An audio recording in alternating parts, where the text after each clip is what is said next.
Voici pourquoi tu ne dois pas t'inquiéter.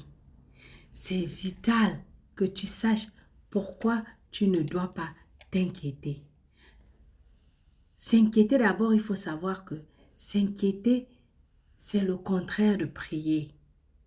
Mes frères et sœurs, si tu n'es pas encore abonné, abonne-toi pour qu'on puisse grandir ensemble.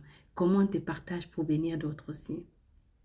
Luc chapitre 12, verset 25 à 27 nous dit, « Qui de vous, par ses inquiétudes, peut ajouter une coudée à la durée de sa vie? » Est-ce que tu peux ajouter la durée de ta vie quand tu t'inquiètes, quand tu passes les nuits blanches, quand tu passes ton temps à te plaindre, à reprocher les autres, à faire des choses qui te perdent même ton temps?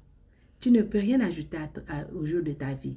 Matthieu chapitre 8, verset 26 dit, « Il leur dit, « Pourquoi avez-vous peur, gens de peu de foi? » Alors il se leva, menaçant les vents et la mer, et il eut un grand calme. Pourquoi tu penses que tu n'as pas la foi? Tu es né en Jésus-Christ. Tu es né de nouveau en Christ.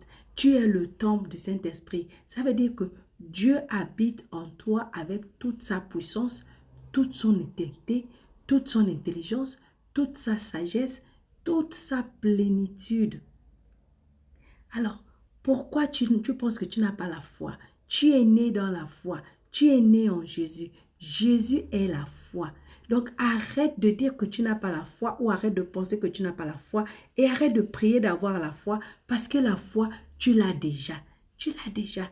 Matthieu chapitre 6, verset 32 nous dit, « Car toutes ces choses, ce sont les païens qui les cherchent. Votre Père céleste sait que vous en avez besoin. » Ton Père sait ce que tu as besoin.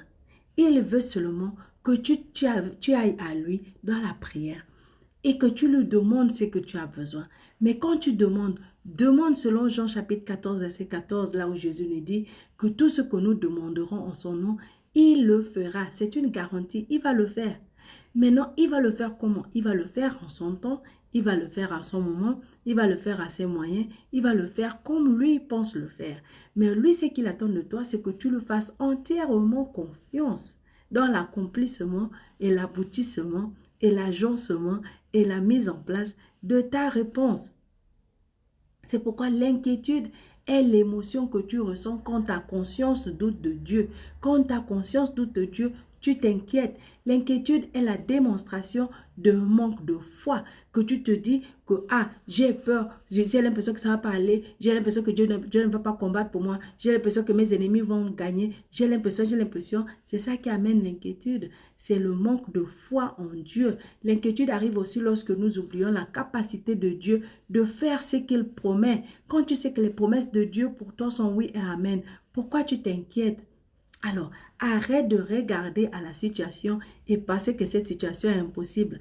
Pourquoi? Parce que Matthieu chapitre 19, verset 26, Jésus nous dit que regarde, il dit, aux hommes cela est impossible, mais à Dieu tout est possible. Et je veux te rappeler aussi que ce Dieu-là, c'est celui qui fait au-delà de tout ce que tu peux penser ou imaginer. Donc, il peut faire mieux que toi-même. Alors, arrête de regarder à la situation et commence à regarder à ton Dieu qui est tout puissant.